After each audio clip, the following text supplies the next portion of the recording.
Next, in the floor, our next speaker will be Professor Mónica Verea. I'm so honored and so excited about introducing her. She is our rock star at UNAM in terms of migration studies. In fact, she has been the founder director of the Center for Research on North America. She's a passionate scholar on migration issues. She's both a sociologist and international relations expert, and she has written many articles and books on migration, return migration, migrants, and in economic crisis. And she has also been participating with us in 2 or 3 international metropolis conferences.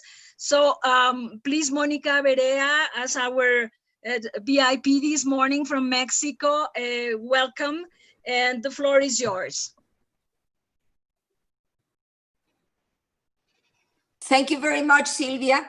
I am very glad to participate in this important seminar. I also am glad that I am after Cyrus Mehta, who gave an excellent introduction, so I can follow into my presentation, which is about Trump's asylum ban.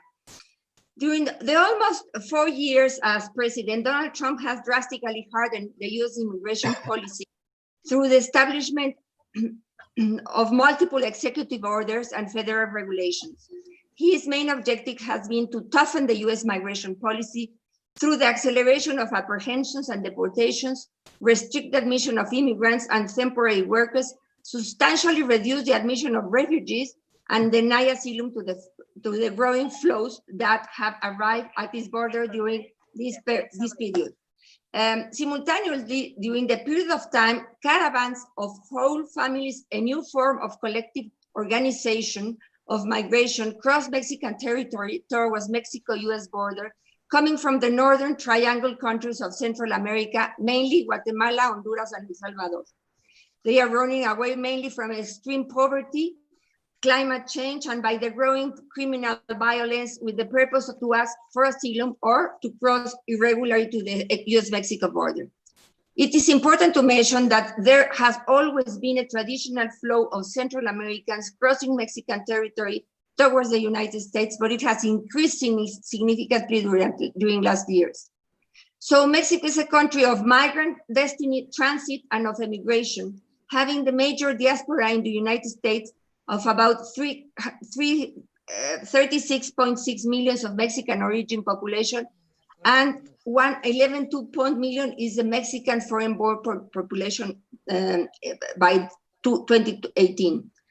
The approach of the caravan from Central America intensified Trump's anger, accusing the Mexican government of doing nothing to stop the flows, constantly threatening to withdraw from NAFTA if Mexico did not respond. In response to the coming of the caravan, in March 2018, Trump established a zero-tolerance policy and started separating parents from their daughters and from their children when they attempted to cross the border illegally into the United States.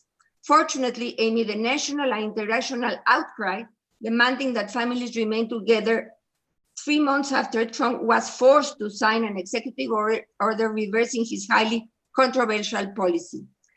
Trump has also pressed Mexican governments to accept the safe third country agreement, which have been denied constantly. Very recently, Trump got a safe third country agreement with Guatemala, which would require asylum seekers passing through Guatemala to the US to apply for asylum there. It has been interpreted as a violation of US refugee protection laws, due that Guatemala cannot qualify as a safe third country, as it lacks infrastructure to assist large numbers of refugees. With El Salvador and Honduras governments, he established similar agreements, but has not been implemented yet. Advocates are now challenging these agreements in US courts, but meanwhile, Trump has strategically moved to the US border further south in order to dismantle the US asylum system. On the other hand, Mexican President Andrés Manuel López Obrador, AMLO or López from now on, since the beginning of his administration in December 2018, took a different approach and began to assist Central American migrants crossing through Mexican territory on their humanitarian policy. AMLO offered these migrants shelter and renewable visa, which allowed them to work. This situation was interpreted even by migrants coming from long distances as from Africa and Asia as an invitation to cross our territory to the US flows that increased significantly. On the other hand, AMLO accepted at the beginning of his administration de facto Trump's remain in Mexico policy without a formal bilateral agreement. The objective is to return non-Mexican undocumented migrants or asylum seekers to Mexican territory for an indefinite amount of time while their claims are processed. This constitutes a violation of the principle of non-refoulement, which prevents countries from returning migrants to territories where they might be subject to persecution, torture, or even death. This is the case of some Mexican border cities. Since then, we have provided the US with detention centers in different northern border cities where asylum seekers could be held indefinitely.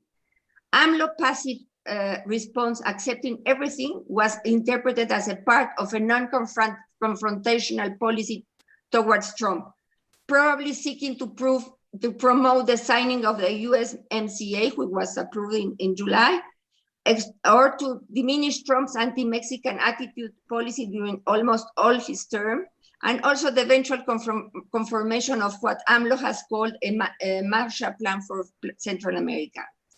In April 2019, President Trump gave the Mexican government a one-year warning before closing the southern border and threatened to impose trade tariffs in Mexico if it did not put a halt to all illegal immigration. This caused AMLO to shift his government humanitarian strategy, a reversal of his initial open door policy. Unsatisfied with his shift in AMLO's approach, Trump announced in May 2019 that he would implement a 5% tariff on imports from Mexico, stating that the tariff will gradually increase until the illegal immigration problem is fixed. In an extremely rushed response, AMLO formally accepted the remain in Mexico formally and signed a bilateral migration collaboration agreement in June 2019. Lopez started implementing an enforcement policy, a change of strategy, and by June were detained 4 times more immigrants than in January 2019. Also, it was reflected in the downturn of US apprehensions since the same month, that shows that the huge pressure imposed by Trump to Lopez did work for them. AMLO did not warn his counterparts that Mexico's institutions could not possibly stop all migrant flows because we do not have neither the staff nor infrastructure nor the economic means to afford it. This agreement has given Trump shelters in different cities for their asylum seekers. As of March 2020, nearly 65,000 people had been put into MPP. In order to fully cooperate with the persecution and deportation of migrants in a very pleasing way, Lopez has responded to Trump's pressure by deploying around 25,000 brand new and experienced National Guard troops to our southern and northern borders and the interior. They have served as border patrols with little or no training to carry out migratory operations and prevent the transit of Mexicans and Central America's migrants to United States territory, a highly controversial policy and an unprecedented one in the history of migratory bilateral relations. The new AMLO's enforcement policy has given Trump sufficient arguments to pronounce, such as, I quote, "I am using Mexico to protect our border. I want to thank Mexico for the 25,000 soldiers."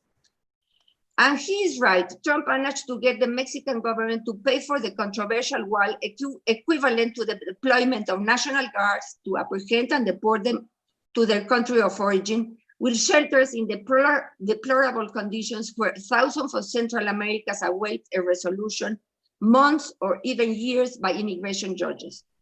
Finally, this situation has got much worse with COVID-19, which I will mention afterwards. I will elaborate more afterwards. Thank you so much. Thank you very much, Mónica. it is so good that you are highlighting the situation, particularly of the Andrés Manuel López Obrador situation, because this was absolutely necessary to incorporate in this debate in order for our colleagues from all over the world to try to understand the particular situation that Mexico is going through. So